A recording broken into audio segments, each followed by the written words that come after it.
जय हिंद, नमस्कार दोस्तों। टाइपिंग लगाऊंगा 1 मिनट की, अपनी स्पीड कमेंट बॉक्स में बताना। चलो आ जाओ।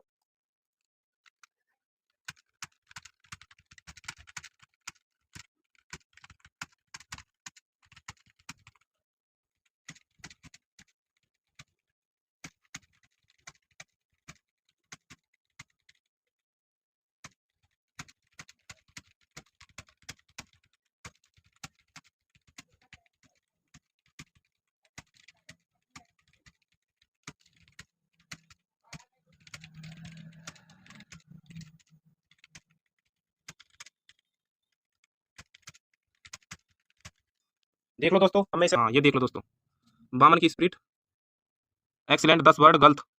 ठीक है दोस्तों, ये थी मेरी टाइपिंग। 1 मिनट में करके दिखाई है, बाकी 10 मिनट तक लगाने में फायदा होता है और 10 मिनट की वहाँ करवाई जाती है। अपनी स्पीड कमेंट बॉक्स में जरूर बताना दोस्तों। ठीक है, जय हिंद, वंदे मातरम।